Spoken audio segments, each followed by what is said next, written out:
button. There it is. Recording. Yeah. Excellent. We got it. All right. Welcome back, Alchemists. This is Abundance Thursdays with myself, Gualter Amarelo, and the great Vinney Chopra. Vinney, welcome back, brother. Oh, thank you. Thank you, Gualter. It's a beautiful day here in California. Outside, I'm sitting in the backyard in the gazebo here. Yeah. No, it's a beautiful day, and we're going to crush it today. We're going to talk about something very special. What's the topic today?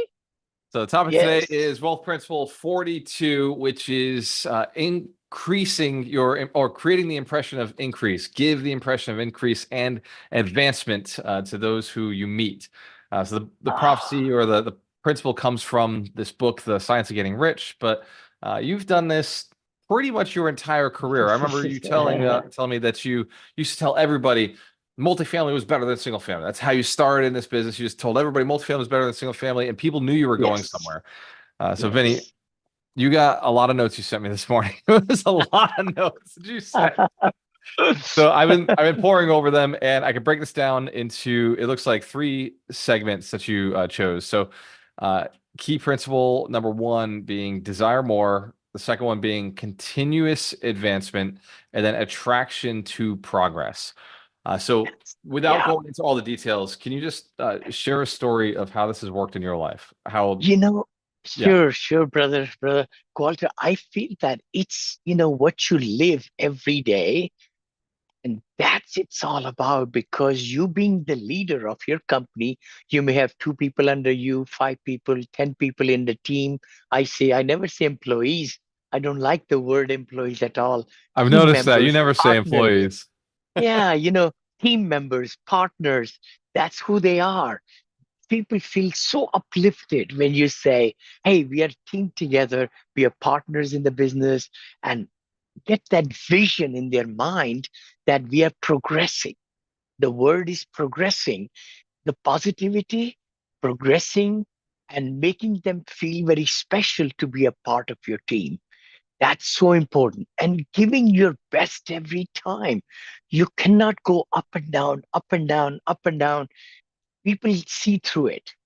People interaction with our own team members or outside vendors, outside investors, and other people. Even if a lot of shit is happening in your life, well, sorry about that. A lot of ups and downs come, right? But the thing is, you are the only one who can take care of those ups and downs. Nobody else can. You are the in charge.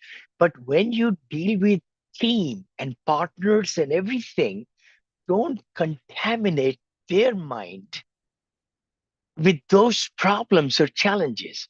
Look at in the context of the business and see what can they do about it as an open form. If there is sales are down, if sales are not working or expenses are a lot more, right? Or something happening, you got to really bring it to people's attention and then you talk about those. So you got to bring positivity, even though it's a dark cloud. So speaking of dark clouds, obviously we think that there's a recession coming. We think that we know for sure that there is an election coming. So like there are going to be Yeah. some challenges, regardless of Yep. whoever gets in office. Neither one is perfect. Neither one Yep. has all the right answers, and so our country will shift, will change just a little bit as Yep. the next few months. We'll see what happens. So Sure. as entrepreneurs, this principle, this idea of advancing, it is inherent. No matter where you're at, no matter where you are in your company, that it's important to advance. You wrote down desire more. How important is it to want more, and how important, or how do you even decide to want more? Like, how do you know you don't want enough? I guess is a better question. How do you know you don't want enough? How do you know it's time to want more? And then once you do realize, okay, I haven't been wanting enough or asking for enough, or I haven't been thinking big enough. Once you do become aware of it, how do you shift? How do you like go from a person who's been thinking small to somebody who's thinking bigger, like something to think about things that you've never considered Mhm. before, things that are outside of your normal purview? Yeah, no, that's a very good thing. And people come to those situations. I have come in the last 40 years, many, many plateaus. I call it plateaus in the business, in the life of the entrepreneur, where you get satisfied. Things are very much affecting your mind and thinking, and some people quit or some properties don't do well. And in my case, then you take a plateau and you bask on it and you rethink again what's the next course of action. So it's good to just slow down to speed up, I say, So it's okay to be just at a plateau a little bit, but then you figure it out. You look at it, how much money you have in the bank, savings, and cash flows and everything. Are the needs are met of the education of our kids when they were growing up? All those, right? So the thing is, and charities and travels. So people just don't need too much to live on, except you want to make sure that you are living the kind of standard of life you want to live. And if you're happy, you're able to contribute to the society and give to charities, you don't need to go higher and higher and higher. I believe in that. And I will be 72, right? A lot of people say, Vinny, hey, you should be retired and go on beach and lay down and just have fun. I said, you know what? I'll be a vegetable. I'll be a total vegetable. I will have no thinking or no this. I love travels with family and everything, and I don't want to think about business. But when I'm getting up in the morning, I want passion. I want something exciting. I want something to stimulate me. So we all go through those points. But the key thing is we need to sit down, have a meeting with ourselves, like self evaluation, I call it, on a piece of paper. What's going right? What's going wrong? What do we like? What's happening? What we don't like? And then find solutions. And maybe the solution is, hey, just stay put because of interest rates where they are. Just like in our company, we are not buying multifamily. There will be some room for getting as the interest rates go down a little bit. We'll jump back in, and get our machinery going. We are looking at a hotel right now, value add hotel. So keep your eyes open. That's what I say. RALs, I just got two more RALs this morning in the email. Some people know me now in Arizona, and they're sending me the deals you know then I'm trying to do 1031, and just somebody called me at 11 a.m. No, 11 last night. He says, I've got a 20 unit for you, Vinny, in Arizona. So it's good to get the word out with positivity, with abundance. Things will happen and come in your lap.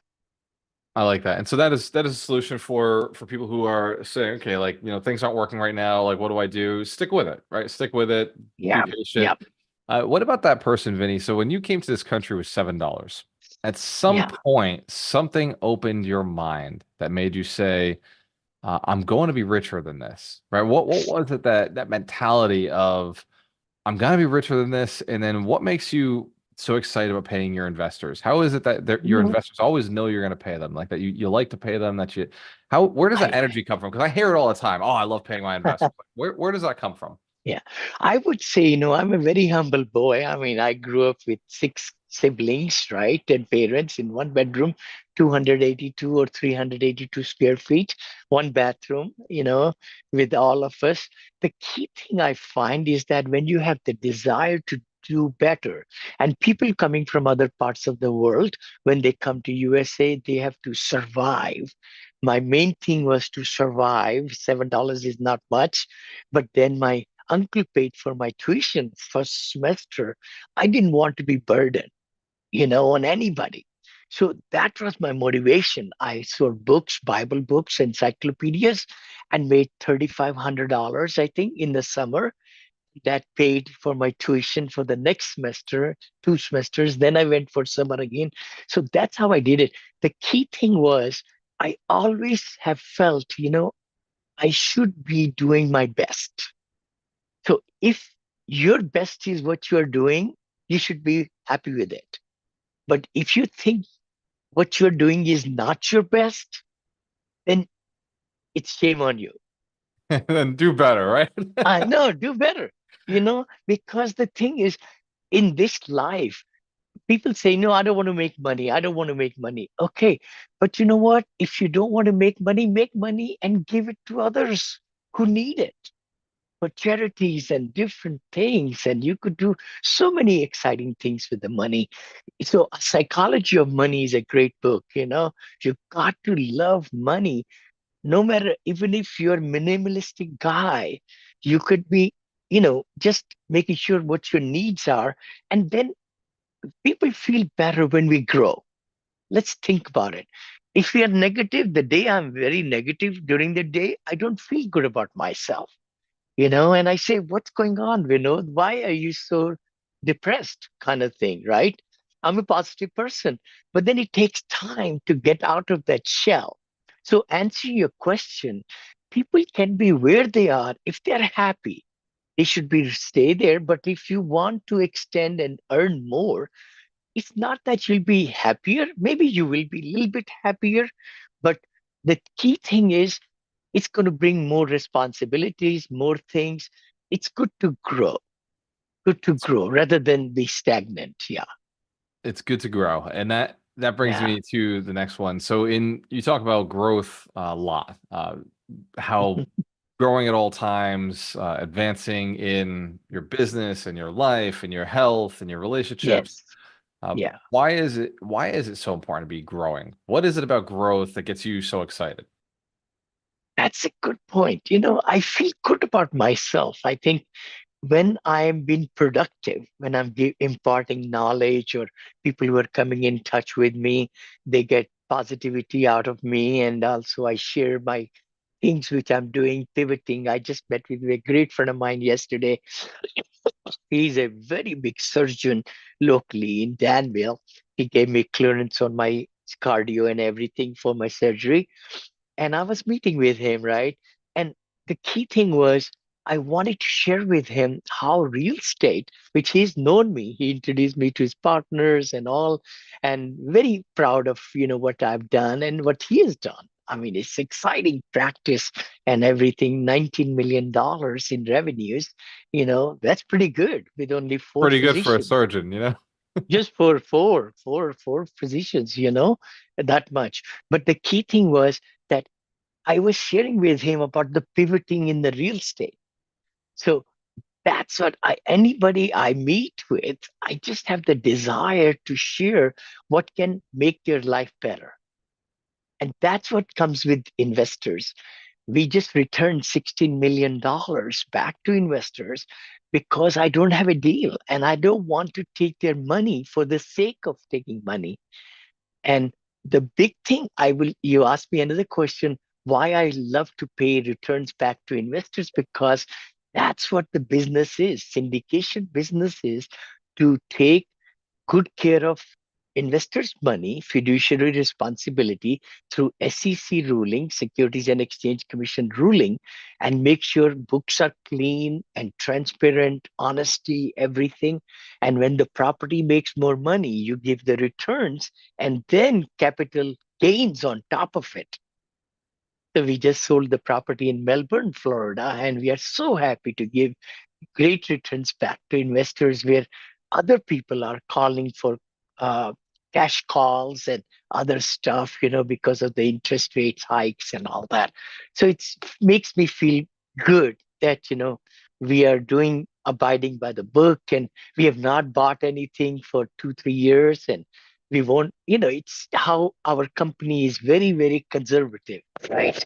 And we want to make sure that and now we are buying with our own money, all these RALs and everything. So, which is exciting. I just talked to a broker in Orlando. We are trying to put our Williamsburg property on sale, our assisted living, which is opening up soon.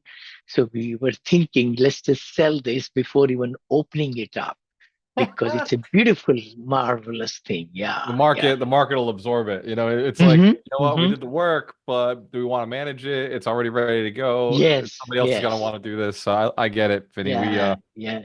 Me and one of my partners, we sold, and we gave back a lot of money to our investors maybe 2 years Oh, ago. wow.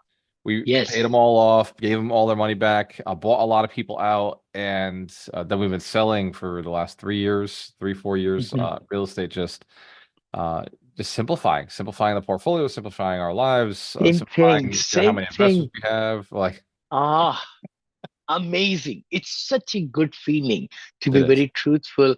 And I always say hindsight is 2020. But the thing is, when everything went like crazy 3 years back or 4 years back, people were overpaying and everything. The numbers were not working out, and we only buy when the numbers are right, cash flow is strong, and everything. And assumptions had to be very, very conservative.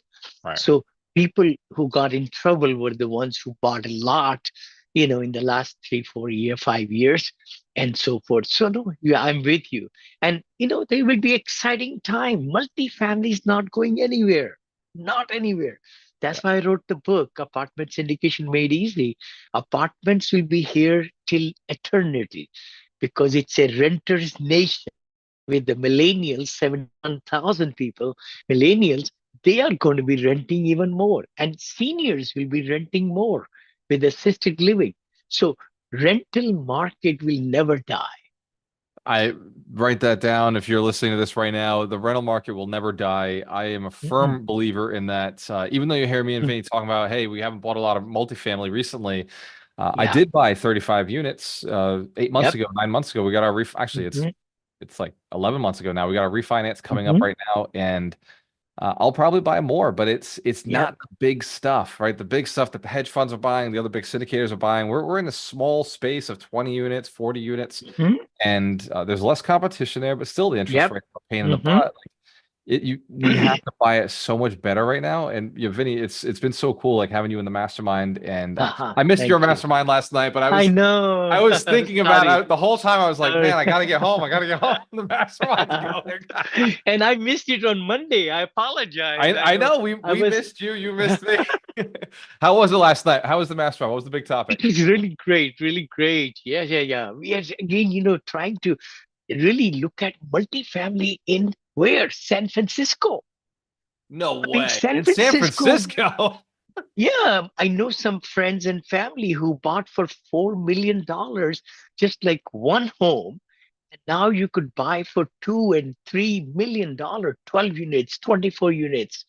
This is mind In blowing, San Francisco. in San Wow. Francisco, This So this is stuff nobody's talking about. This is the sort of thing nobody. you do not see this on YouTube. You don't see Mhm. this on social media. So this Not is at all. cool. All right, I won't miss it again. No worries, no worries. Thank you, bro. No, Thanks for, thank you. I Now, shouldn't have asked. next week, by the way, I'm doing a Yeah. seminar. 174 people are signed up with Bo and I. So Okay. it's a franchise and REL at 3 p.m. Wednesday next week. So 3 no p.m. mastermind EST. Wednesday. No, PST, 3 p.m. PST. So 12 o'clock Yeah, on and I'll Wednesday. send you the link. It's a free Okay. ticket to anybody who wants to come. So if you're gonna And send me the link, what is the I link? will. I'll put it for you in the chat, brother. I will Okay. put it. Yeah, yeah, yeah. Exactly. Is it That's easy it. enough to say out loud, or are we keeping this a secret? No, no, no, no, no. We could say out loud. We want 300 people. Bo has got 1,200 people coming on another webinar. We Nice. should talk, Bo and you and I, because he's getting some really good mileage in Eventbrite. That's the Eventbrite mileage. platform Let's he go. uses. Yeah, we should do it, brother. So Let's do it, that way Vinny. we could, yeah, we'll do it. I know it's always great to think outside the nine dots. That's the name of the game. I'll put it for you. And please send me the link also for this one. And I'll meet for the advisors meeting, with you. Yep, I'm going to send you the link Yeah. for the board of advisors. All right, for Okay. ladies and gentlemen, this is Abundance Thursdays with myself, Gualter Amarelo, and the great Vinney Smile Chopra. We do this every Thursday at 9 a.m. PST, 12 p.m. EST. Vinny, what's a Yes. good piece of advice before we jump out of here? I would say, just like today's topic was, to progress, to, really be growing mindset, and you want to really show the sense of growth and excitement and positivity with everybody you meet. Cheers to So your important. success. When you have a Yes. choice, always work with the best. We'll see you next Always good. week. See you next week. I'll see you in the next one, Vinny. Okay, brother. Thank you.